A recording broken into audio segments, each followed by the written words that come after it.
अवतार मेहर बाबा की जय। अवतार मेहर बाबा की जय। పోయిన వారం జరిగిన కథనం ఒక్కసారి మననం చేసుకొని ఈ వారం కథలోనికి వెళదాం.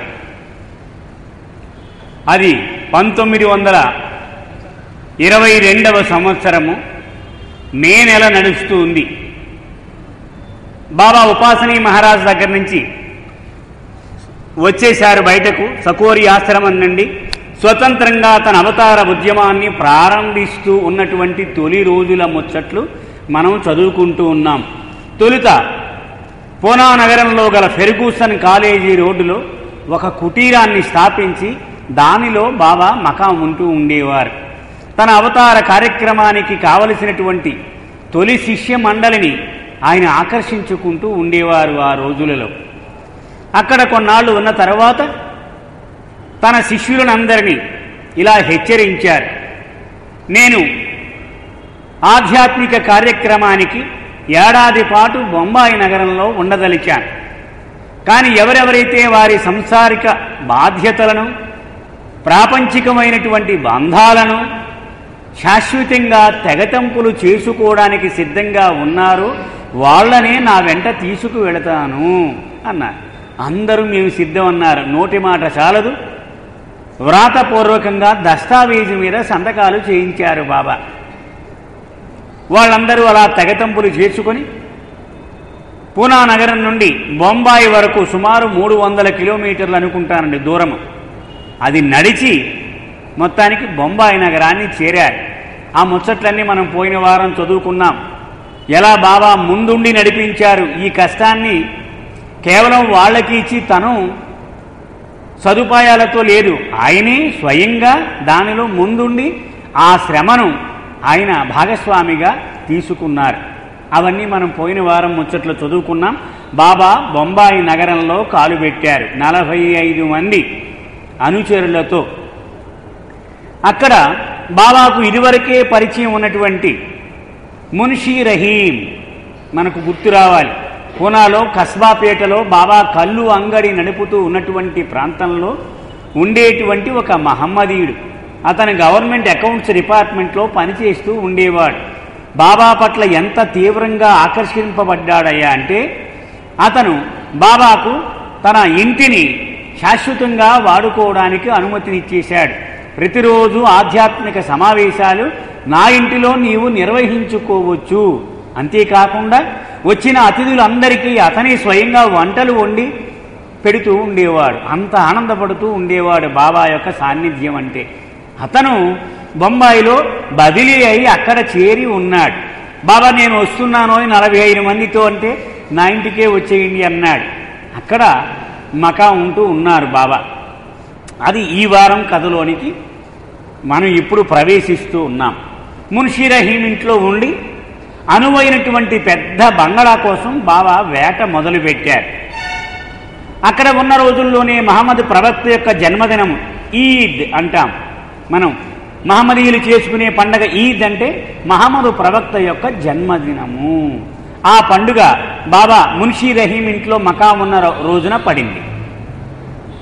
ఈ మే 29వ తారీఖు. బాబా చాలా వేడుకగా మనం చేసుకుందాము అని తెల్లవారుజామున 4:30 గంటలకు అందరినీ నిద్రలేపారు. అందరూ చకచకా స్నానాలు ముగించుకొని పెద్ద పెద్ద పందిళ్లు వేయించారు అతని ఇంటి ఎదురుగా. మహమ్మదీయులందరూ నమాజులో పాల్గొనడానికి కూర్చొని ఉన్నారు. చుట్టుపక్కల ఇరుగు పొరుగు వాళ్లను కూడా బాబా పిలవమన్నారు. వాళ్ళంతా నమాజులో పాల్గొనడానికి హుషారుగా కూర్చొని ఉన్నారు. బాబూజీ అంటూ ఉన్నాడు, ఏ పరమేశ్వరుడికైతే వీళ్ళు నమాజు చేయడానికి సర్వసన్నద్ధంగా ఉన్నారో అదే పరమేశ్వరుడు వీళ్ల సన్నిధానంలోనే ఉన్నాడు. వాళ్లకు ఆ సత్యము తెలియదు. అయినప్పటికీ అతని ఎదురుగా భగవంతుణ్ణి తలుచుకొని నమాజు చేసిన వాళ్ళు ఎంతో అదృష్టవంతులు అని బాబూజీ రాశాడు. సరే, వాళ్ళంతా నమాజు చేయిస్తూ ఉన్నారు. బాబా కొన్ని గ్రామఫోన్ రికార్డులు, ఆ మహమ్మద్ ఖురాన్ నుంచి చెప్పినటువంటి ఆ పాటలు ఇవన్నీ ఆ ప్లే చేయించారు. రోజంతా ఆటపాటలతో చాలా హాయిగా జరుపుకోమన్నారు బాబా. మరునాడు వేట తీవ్రతరం చేశారు. మనం రోజులు పోగొట్టుకోవడానికి వీల్లేదు. అనువైన బంగళా వెతకాలి అన్నారు. అది బొంబాయి నగరంలో దాదర్ అనేటువంటి ప్రాంతము.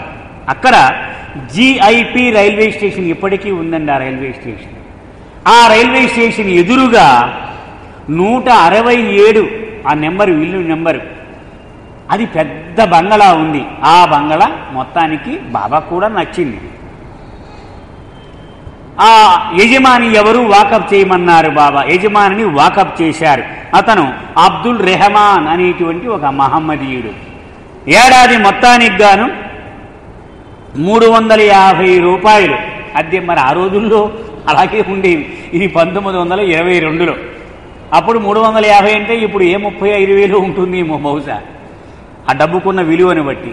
350 రూపాయలు ఏడాది మొత్తానికి కలిపి వాళ్ళు అద్దెకు ఒప్పందం జరిగిపోయింది బాబాకు వాళ్ళకు. అయితే బాబా తన పేరు మీద ఈ కిరాయి ఒప్పందము చెయ్యలేదు. బెహరంజీ అనేటువంటి తన మిత్రుడు, అతని పేరున ఈ అద్దె, ఈ ఉత్తర ప్రత్యుత్తరాలన్నీ పూర్తయిన 2 రోజులు పట్టింది. బాబా వెంటనే ఆయన ఏదైనా తలుచుకుంటే చక ప్రణాళిక, అది ఎక్కడ పర్వాలేదులే అనేటువంటి అవకాశమే లేదు. ప్రతీదీ ప్రమాదమే ఆయన దగ్గర. మీకు ఆ వీడియో ఫిల్మ్ చూస్తే తెలుస్తుంది. సావాస్కు ఏర్పాట్లు చేయమన్నారు బాబా. పెండు పాద్రి వీళ్ళంతా రాత్రి పగలు కూర్చుని చేసేశారు. అంతా రెడీగా అన్నారు. రెడీ బాబా అన్నారు. అయితే నేను ఇన్స్పెక్షన్కి వస్తానన్నాడు. మీరు ఆ ఫిల్మ్లో చూడొచ్చు. అన్నీ బాగానే ఉన్నాయి అనుకుంటూ ఉన్నారు. బాబా అన్నాడు, బాత్రూంలోకి వెళదాం పదండి అన్నారు. బాత్రూంలోకి వెళ్ళారు. ఇక్కడ వీడు బట్టలు ఇప్పిన వాడు ఎక్కడ పెట్టుకోవాలి ఈ బట్టలు, మీరు ఏం పెట్టారు, దానికి ఏర్పాటు చేయలేదు, ఇదేనా మీరు నేర్చుకున్నది నా దగ్గర అన్నాడు. వాళ్ళంతా తలంచుకున్నారు. అది వీడియో ఫిల్మ్లో కూడా మనం చూడవచ్చు. అంటే బాబా ఏది చేసినా ఆయన స్థాయికి తగినట్టుగా చేస్తూ ఉంటారు. ఎందుకని విస్మరించడానికి అర్హత లేదు అవతార పురుషుడికి అన్నారు బాబా. అలా గనక విస్మరిస్తే ఈ సృష్టి అల్లకల్లోలం అయిపోయే ప్రమాదము ఉంది. కనుక ఆయన మాత్రము చిన్న ఏమరపాటు కూడా కుదరదు ఆయనకు. సరే బాబా ఏమన్నారు, మొత్తము అప్పటికప్పుడు మనం గోడలు నిర్మించలేము, ఇంతమంది ఉన్నాం కదా, చాలా కాలం పాటు సుమారు ఏడాది పాటు ఇక్కడ ఉండాలి కాబట్టి చెక్కలతో గోడలు నిర్మించాలని గుస్తాజీ తమ్ముడు ఉన్నాడు, అతని పేరు స్లామ్సన్. కొంచెం కష్టమే కానీ నెమ్మదిగా అలవాటు పడిపోతుంది.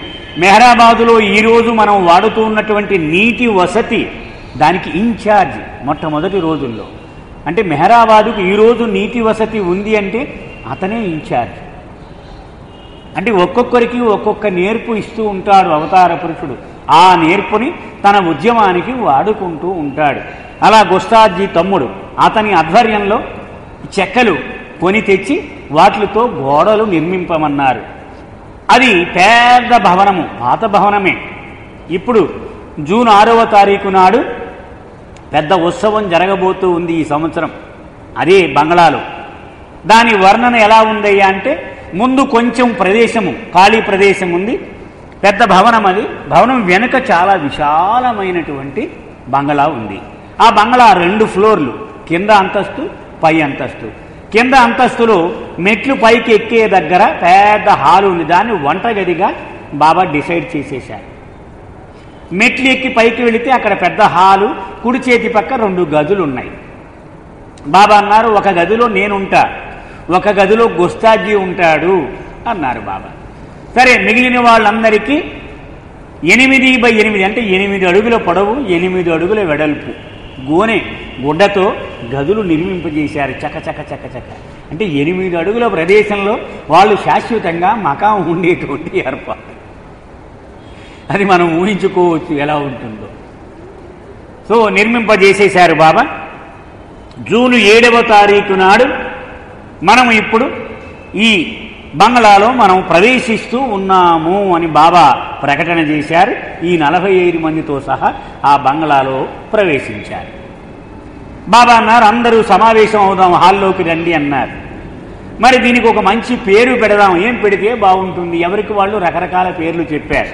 బాబా అలా కాదు, ఇది గురువు యొక్క గృహము కాబట్టి మంజిల్ ఈ మీమ్ అంటే అది ఉర్దూ భాషలో దాని అర్థము గురు గృహము, హౌస్, అది మాస్టర్ అని అర్థము. అది అందుకని మంజిలిమీం అని పేరు ఖరారు చేశారు బాబా. అందులో ప్రవేశించిన తొలి రోజు నాడే అది మంజిలిమీం. మనం ఇప్పుడు ముచ్చట్లు మనం ఒకటి చదువుకుంటాం. సరే, బాబా ఇక్కడికి ఇది ఎంచుకున్న ముందు రోజే ధని అనేవాడు కొంచెం బుర్రున్నవాడు ఉన్నవాళ్లలో. అందుకని అతనికి కొంత పని ముందే అప్పగించేశారు. ఇదంతా అయ్యిలోగానే ఏమిటి, ఇక్కడ పిక్నిక్కి రాలేరోయ్ మనం, ఇక్కడంతా రాశి రంపాన్న పెట్టేటువంటి కార్యక్రమం చాలా నిరంకుశంగా కఠినంగా అమలు జరపబడుతుంది. దానికి చకచక ఆయన 7 ప్లాన్లు ఇచ్చేశారు. ఆయన అంటే 7 నియమాలు. ఈ నియమాల ప్రకారము మనము జీవించాలి అని ముందే వాడితో రాయించారు. ఆ రోజుల్లో టైప్ మిషన్లు కూడా లేవు వీళ్ళకి. మనీ వచ్చిన తర్వాతే టైప్ మిషన్ కొన్నారట.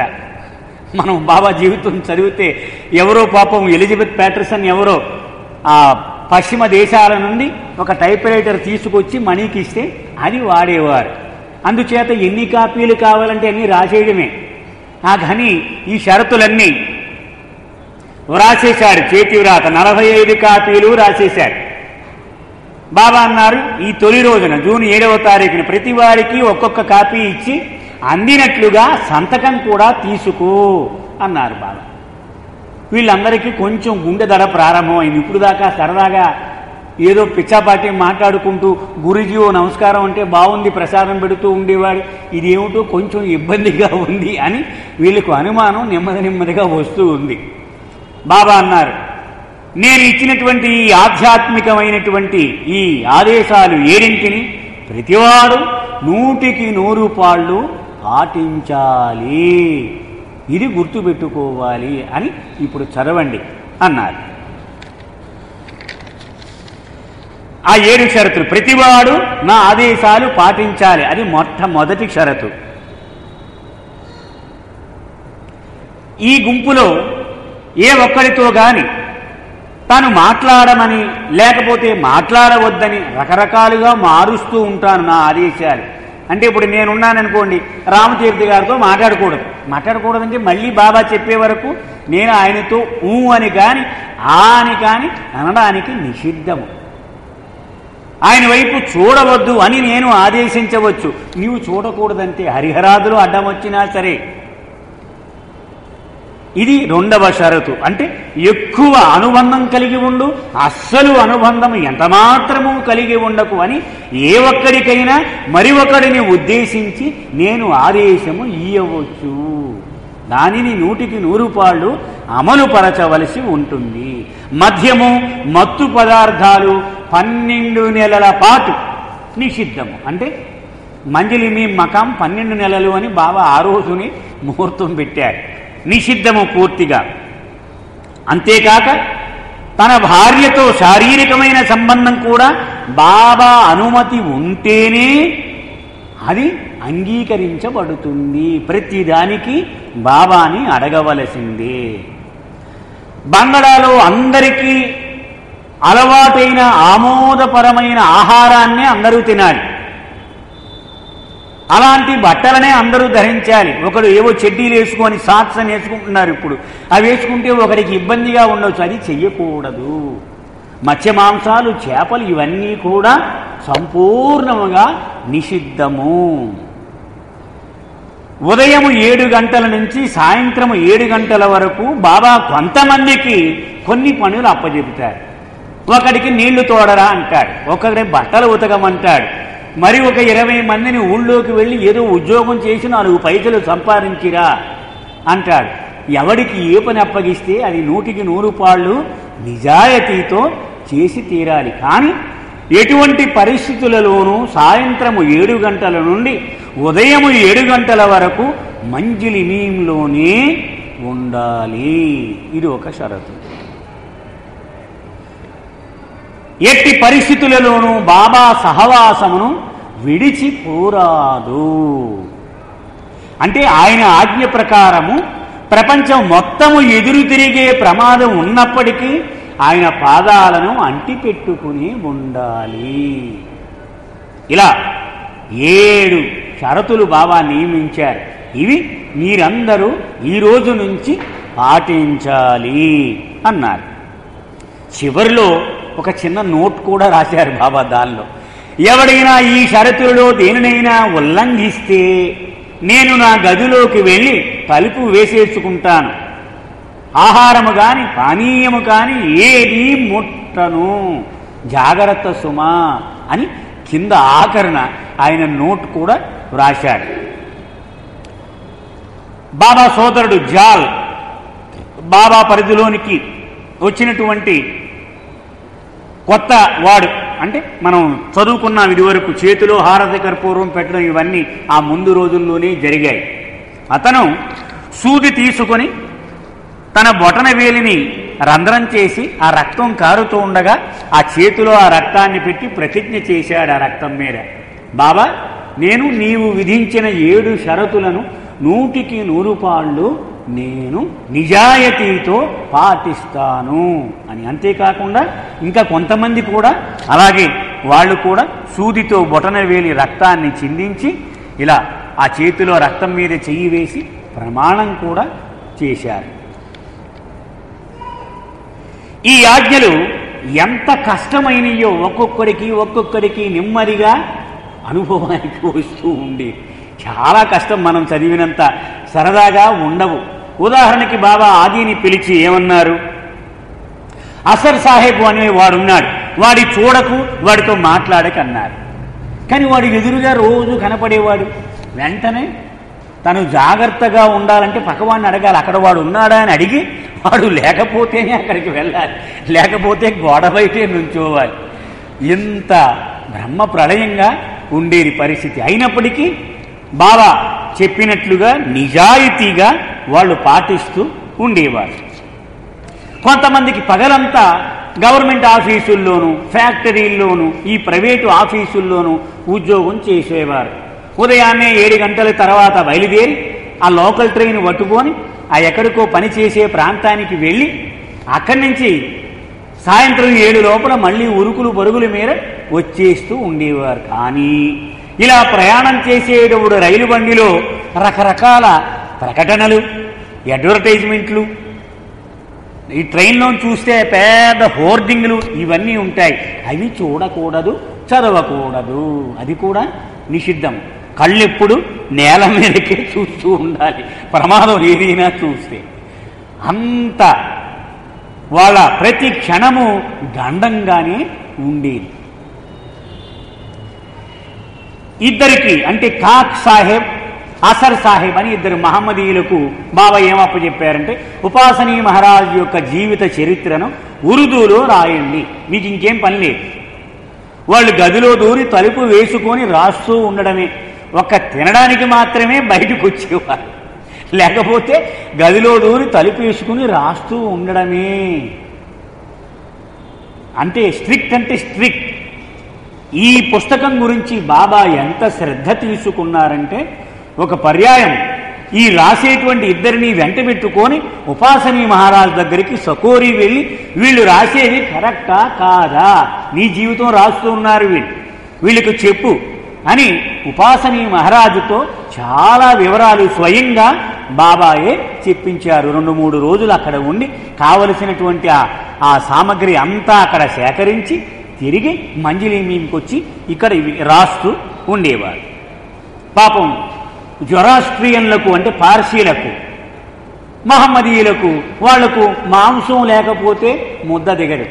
ఎందుకని మాంసాహారమే వాళ్ళకి నిత్యము అలవాటైనటువంటి ఆహారం.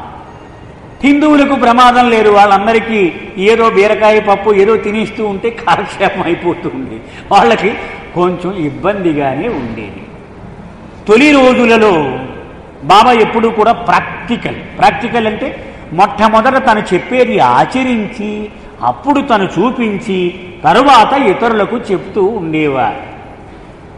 అది మొట్టమొదటి ఆశ్రమం ఇంచుమించు బాబా ప్రారంభించినది. అందుచేత హిందువులకు వేరే అలవాట్లు, ముస్లింలకు వేరే అలవాట్లు ఉండేవి. వీడు ఇంకొకడు పక్కన కూర్చుంటే తినడు. ఇవన్నీ ఇలా వికారాలు మనకు ఉన్నాయి. ఇప్పుడంటే మనం బాబాలో ఇవన్నీ నెమ్మదిగా అలవాటు పడ్డాం. కానీ తొలి రోజులలో వాళ్ళకి అలవాటు లేదు. అందుకని బాబా ఏం చేశారు, చౌదరి అనే ఒక హిందువులకు వంట చేయమన్నాడు. మాసాజీ తన చిన్నాన్న స్వయంగా అతనిని ఈ పార్సీలకు ముస్లిములకు వంట చేయడం అప్పచెప్పారు. కానీ ఇద్దరికీ కూడా పూర్తి శాకాహారమే. మాసాజీని బాబా పిలిచి చెప్తూ ఉండేవారు, ఏరా నాన్న వీళ్ళకి కక్క ముక్క అలవాటు, రోజు కొంచెం జాగ్రత్తగా చెయ్యి కొంచెం, ఎందుకంటే వాళ్లకు తిండి మీద ధ్యాస పోకుండా జాగ్రత్తగా చూడు చిన్నాన్న అని చెప్పాడు. అతను బజారుకు పోయి మంచి మసాలాలు, వెన్న, నెయ్యి ఇవన్నీ తెచ్చి గుమ్మగుమ్మలాడుతూ వండి పోస్తూ ఉండేవాడు. ఎందుకని వాళ్ళకి ఆ మసాలా తగిలితే ఆ మాంసం లేకపోయినా ముద్ద దిగుతుంది అని. బాబా కూడా శభాష్ బాగా చేస్తున్నావని మెచ్చుకుంటూ ఉండేవారు.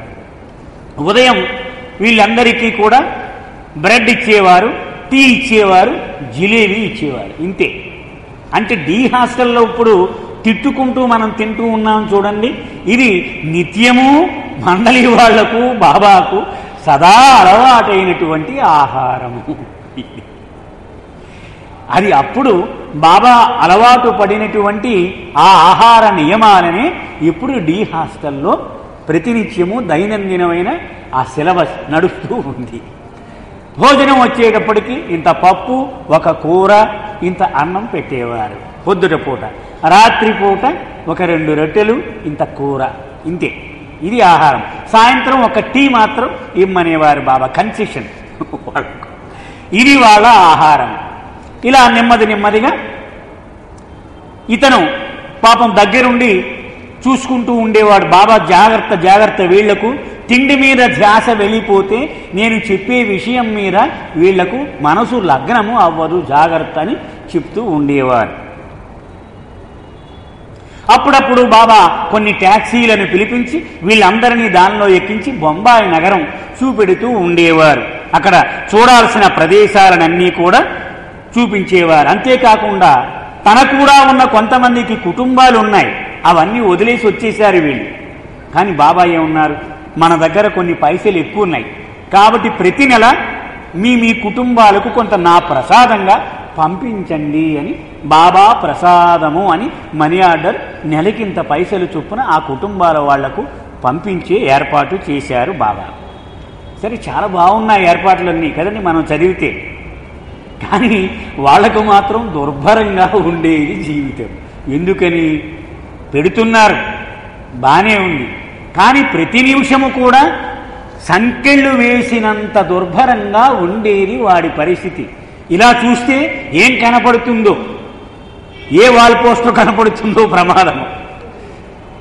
ఏమి చేస్తే బాబా యొక్క ఏ నియమాన్ని ఉల్లంఘిస్తామో తెలియక నిత్యము బందిఖానాలో ఉన్న బందీలాగు వీళ్ళ సతమతం అవుతూ ఉండేవారు. స్వేచ్ఛ పూర్తిగా హరించవేయబడింది. అది వాళ్ళ అనుభవము, నిత్యమైనటువంటి అనుభవము. ఎందుకని?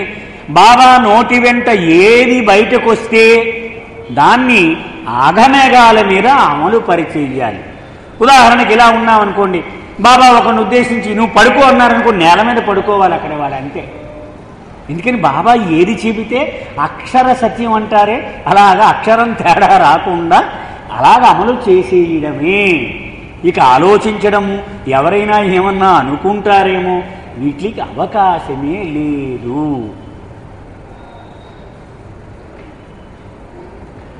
వాళ్ళకి జీవితంలో బాబా ఆజ్ఞను అమలుపరచడం ఒక్కటే కనిపించే, మిగిలినవన్నీ అసలు ప్రధానమైనవి కాదు. భోజనం లేట్ అయిపోతుంది, పోనీ భోజనం, ఏ ప్రమాదం జరుగుతుందో ఏమవుతుందో వద్దులే అంటే మిగిలినవన్నీ అప్రధానమైనవిగా మారిపోయినాయి. బాబా యొక్క ఆజ్ఞను ఎలాగూ అమలుపరచడము, అది ఒక్కటే వాళ్ళ జీవిత పరమావధి. బాబా ఎప్పుడూ వాడుతూ ఉంటారు, నా మాటను నీవు ఎంత ముఖ్యమైనదిగా తీసుకోవాలంటే నీ జీవితమే దాని మీద ఆధారపడి ఉంది అన్నంత సీరియస్గా తీసుకోవాలి. అంటే అది గనక ఉల్లంఘిస్తే నేను ప్రాణం పోయినట్టే లెక్క, అంత సీరియస్గా తీసుకోవాలి. బాబా ఏమన్నా పిలిచారనుకోండి, ఆ పాత్రి ఉన్నాడు రమ్మనండి అనగానే గెడ్డం గీసేవాడు ఈ సబ్బు కూడా కడుక్కోకూడదు, సగం గీశాడు అనుకోండి అలాగ రేజర పడేసి వెళ్ళిపోవడమే. ఉన్నది ఉన్నట్లుగా ఉన్న ఫలంగా ఒక్క సెకను కూడా ఆలస్యం అయిందా గంట పాటు తిట్టేవాడు ఆయన. సతాయించడంలో బాబా తన సద్గురువులను పోలి ఉన్నాడు బాబూజీ రాశాడు. షిర్డీ సాయిబాబా, ఉపాసనీ మహారాజ్, తాజుద్దీన్ బాబా వీళ్ళంతా జలాలి ఉగ్ర రూపము వాళ్ళది, మండి పడిపోతూ ఉండేవారు. నారాయణ మహారాజ్ జమాలి అంటే శాంత స్వభావం, ప్రశాంతంగా ఉంటాడు ఎప్పుడు. ఈయన తన సద్గురువుల నుంచి కొన్ని లక్షణాలు కూడా పుణికి పుచ్చుకున్నాడు. ఉగ్ర రూపంలోనే ఉండేవాడు మంజలినీయంలో. ఒక్క చిన్న తప్పుకు గంట సేపు చివాట్లు తినేవారు వీళ్ళందరూ కూడా, హడలిపోతూ ఉండేవారు వీళ్ళంతా కూడా. ఈ 7 ఆజ్ఞలే కాకుండా ప్రతిరోజు రోజుకొకడికి కొన్ని కొత్త కొత్త ఆజ్ఞలు కూడా బాబా ఇస్తూ ఉండేవారు. నువ్వు ఇది చేయకూడదు, ఇది చేయాలి, ఈరోజు ఇలా ఉండాలి, ఇలా ఇస్తూ ఉండేవారు. మంజలీనీయంలో కూడా ఎవడు ఎవరితోనూ మాట్లాడకూడదు, ఇది సర్వసాధారణమైన రూలు. ఆయన అనుమతిస్తే అప్పుడు మాట్లాడవచ్చు. సరే, ఒకరోజు ఈ సరోష్ అని ఉన్నాడు. మనం బాబాతో వీడియో ఫిల్మ్ చూసినప్పుడు గుర్తుపెట్టుకోండి, మనం ఏ గ్రూపులో ఉన్నా అందరికంటే పొడవైన వాడే సరోష్. బాల్ హెడ్ ఉంటుంది, 6 అడుగుల పైన ఉంటాడు, అతనే సరోష్. అంటే ఇప్పుడు మనం ట్రస్ట్ ఆఫీస్ అంటున్న మహమ్మద్ నగరంలో కుస్రూ క్వార్టర్ సాదికి ఇరానీ అంటే గుల్మాయి ఖాన్ సాహిబ్ల సొంత గృహము, దానికి ఎదురుగా ఒక సినిమా హాలు ఉంది. దాని పేరు పూర్వం సరోష్ థియేటర్, సరోష్ యొక్క అతని సొంత థియేటర్ అది. అతను బాబా యొక్క తొలి మండలిలో ఉన్నవాడు. అతను ఆటోమొబైల్ ఇంజనీర్, గ్యారేజీలో ఉద్యోగం చేయమని బాబా పనప్పచెప్పాడు వాడికి. రోజు ఉదయాన్నే లోకల్ ట్రైన్ పట్టుకొని 7 తర్వాత వెళ్ళేవాడు. ఒకనాడు వచ్చేస్తూ ఉన్నాడు.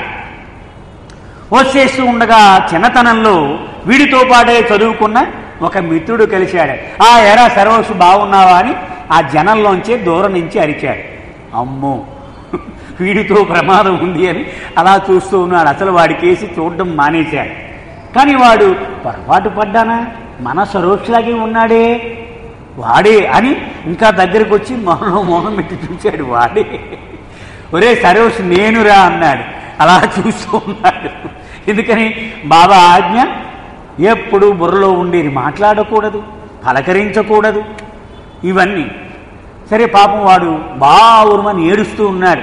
ఆ పక్క వాళ్ళు అడిగారు, ఏమిటో అలా ఏడుస్తున్నావు, పెద్దవాడు నువ్వు ఎందుకు ఏడుస్తున్నావు అంటే, నా ఫ్రెండ్ పాపం వీడు చాలా సంపన్నుడు, మంచి ఇంజనీర్ చేశాడు, చిన్నప్పుడు కలిసి చదువుకున్నాం, మాట పోయింది, చూపు కూడా లేదు వీడికి, నన్ను అసలు పలకరించే పరిస్థితిలోనే లేడు, వీడికి ఇంత ఉపద్రవం వచ్చింది. ఇదంతా అలా చూస్తూనే ఉన్నాడు. బాబాకి చెప్పాలి, బాబా సరదాగా నవ్వుకుంటాడు అనుకుంటూ ఉన్నాడు. మనిషి మాత్రం సీరియస్గానే ఉన్నాడు. మొత్తానికి ఎలాగో అతను మధ్యలో ఒక స్టేషన్లో దిగిపోయాడు. ఇతను పరుగుని వెళ్ళి బాబాకి ఇలా జరిగిందని చెప్పాడు. బాబా చాలా వినోదం, ఆనందం కలిగింది ఆయనకి.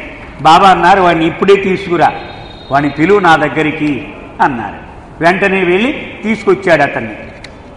అతను అనేక పర్యాయాలు బాబా నన్ను దర్శించుకో అని అనుమతి కూడా ఇచ్చాడు. అతను కూడా చాలా అదృష్టవంతుడుగా అయ్యాడు. అంటే బాబా యొక్క మాటలను అమలుపరచడంలో వీళ్లకు ఎదురయ్యేటువంటి ఎంత పెద్ద ప్రమాదాలు ఉండేవి అని ఒక ఉదాహరణ. అలాగే మాసాజీ బాబా సొంత చిన్నాన్న, అంటే పెండు నజ వాళ్ళిద్దరి నాన్న.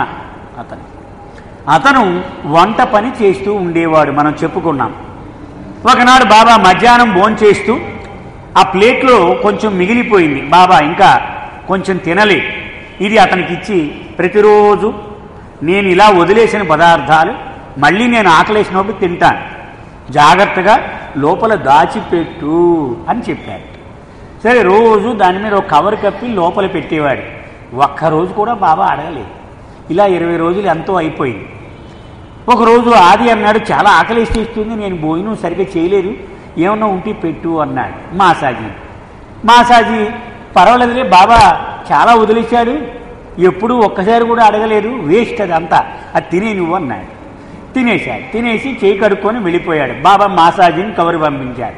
చాలా ఆకలిస్తుందో, ఏమన్నా తినడానికి ఉందా, పెట్టు అర్జెంటుగా అన్నారు.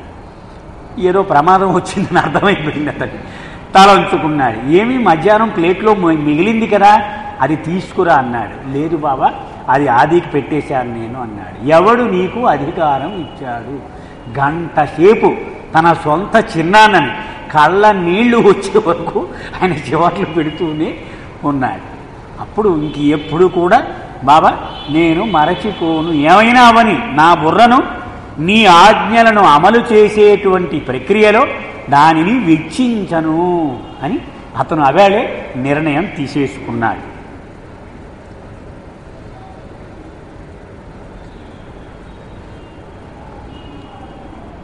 ఒకరోజు రాత్రి అందరితో సమావేశమైతూ ఇక టైం అయిపోయింది కదా, మీరు వెళ్ళి పడుకోండి అన్నారు బాబా. రుస్తం అంటే ఆదికేయరాని అన్నగా గుల్మాయి పెద్ద కొడుకు, అతను పాద్రి, వీళ్ళిద్దరూ బాబా వెళ్ళి పడుకోమనగానే వాళ్ళిద్దరూ బయటికి వెళ్ళిపోయారు. బయటికి వెళ్ళి బయట నుంచి వచ్చారు. బాబా వెంటనే పిలిచారు. నేను పడుకోమని చెబితే మీరు బయటికి ఎందుకు వెళ్ళారు? లఘుశంకకు వెళ్ళాము అన్నారు. అదేనా నా ఆదేశాన్ని పాటించడం అంటే? మేమేమి తప్పు చేశాము? ఎందుకు మమ్మల్ని మందలిస్తూ ఉన్నారు? ఏమి మేము తప్పు చేసిందన్నారు. అప్పుడు బాబా చెప్పారు, నా ఆజ్ఞలను అమలుపరచడం అంటే నేనే గనక మీ స్థానంలో ఉంటే మొట్టమొదట నేను కోరినట్లుగా వెళ్ళి పడుకునేవాడి. 2 నిమిషాలు అయ్యాక వెళ్ళి లఘుశంక తీర్చుకుని వచ్చి మళ్ళీ పడుకునేవాడి. దానివల్ల ప్రమాదం లేదు కదా. మొట్టమొదట నేను చేయాల్సింది నా గురువు మాటను ఆచరించాలి, అది నేర్చుకోవాలి అని బాబా మందలించారు.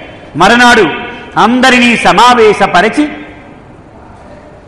చాలా సుదీర్ఘమైనటువంటి చర్చను మొదలుపెట్టారు. అంటే ఎందుకు నేను ఇలా సతాయిస్తూ ఉన్నాను, నా మాటను చిన్న పరిధిలో విస్మరించినా మీకు కలిగే ప్రమాదము ఏమిటి అది బాబా ఇలా చెప్పారు.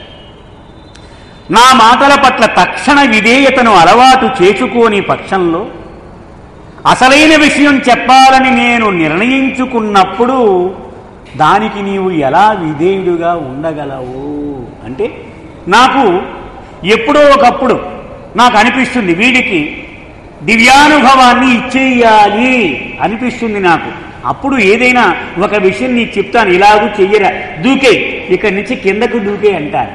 వెంటనే నీ మనసు ప్రశ్నించడానికి అలవాటు పడిపోయి ఉంది. ఎందుకు దూకాలి? ఎంత ఎత్తు దూకితే నా కాలు విరగరా? వెంటనే నీ మనస్సు మొరాయిస్తుంది. ఆ క్షణము మళ్ళీ నీకు రాదు. అందుచేత నా దివ్య ప్రసాదాన్ని ఏ క్షణములో నాకు అనుగ్రహం కలిగి నీకు ఇవ్వాలని నేను అనుకుంటానో నాకే తెలియదు. అలా నేను అనుకున్న క్షణంలో నీవు 100కి 100 పాళ్ళు విధేయతను చూపించకపోతే శాశ్వతంగా నీవు నష్టపోతావు. అందుకని నీకు వికారంగా కనిపించే అనేకమైన పనులు చెప్పి నా మాటను ఎప్పుడూ అమలుపరిచేలా నీకు అలవాటు చేసి నిన్ను సర్వసన్నద్ధుడిగా తీర్చిదిద్దడానికే ఇంత రాశి రంపాన్న పెడుతూ ఉన్నాను అని వివరణ కూడా బాబా ఇచ్చారు.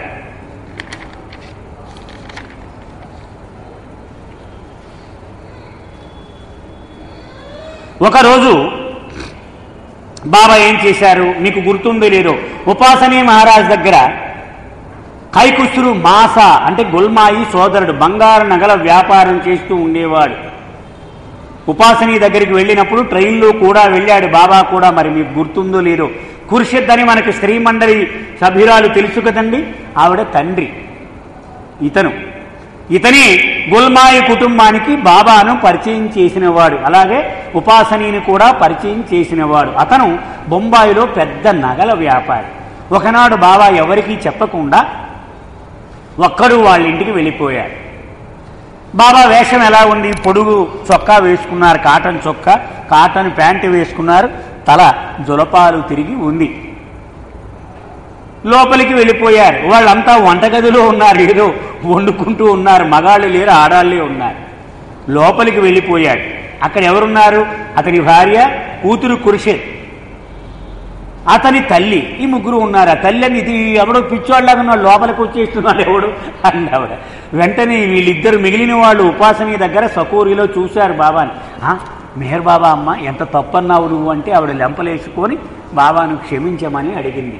బాబా అన్నారు, నీ కుటుంబానికి నాకు చాలా అనుబంధము ఉంది.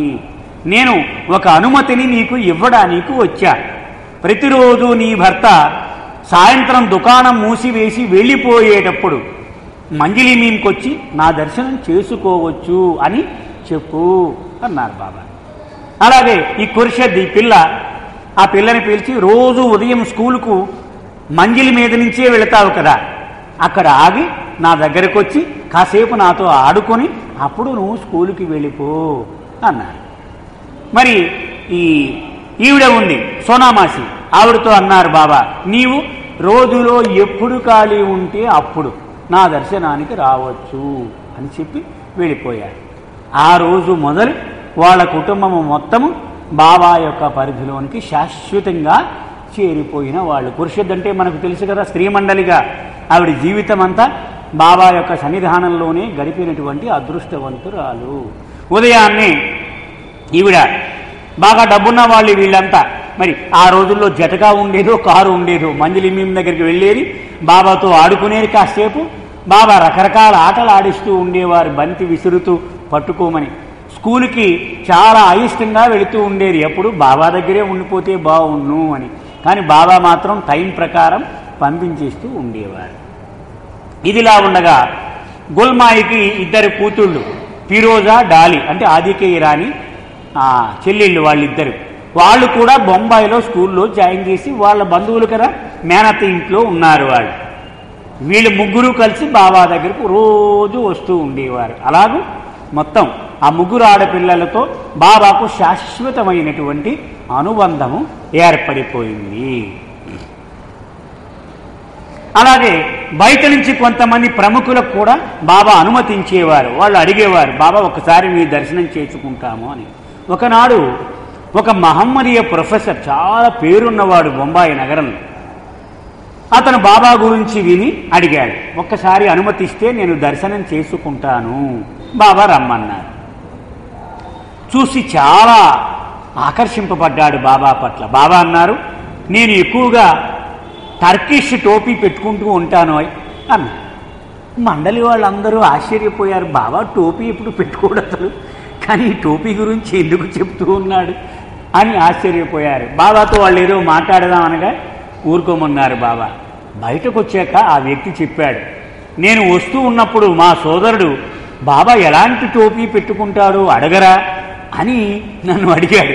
కానీ ఇంత పెద్దవాడైన ఆయన ఎలా అడగాలి ఆ టోపీ గురించి అని ఆలోచిస్తూ ఉంటే బాబాయే నా మనసును చదివి వెంటనే తను చెప్పేశాడు అన్నాడు. అంటే ఎదుటివాడికి తన మీద విశ్వాసం కలగాలి అని ఆయన అనుగ్రహం గనక ఉంటే ఆయన ఎంతవరకైనా ఆయన స్ట్రెచ్ అయిపోతాడు. ఆయనకు మన మీద విశ్వాసం ఆయనలో బాగా కలగాలి అని ఆయనకు అనిపించాలి. అనిపిస్తే ఎంతవరకైనా వెళ్ళిపోతాడు ఆయన.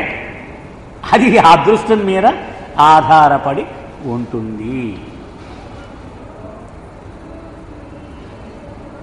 డాక్టర్ గని ఆ రోజుల్లో బొంబాయిలో హోమియోపతి క్లినిక్ నడుపుకుంటూ ఉన్నవాడు. మీకు గుర్తుందో లేదో, బాబా కళ్ళు దుకాణం నడిపే రోజుల్లో ఈ బొంబాయి నుంచి వచ్చేవాడు.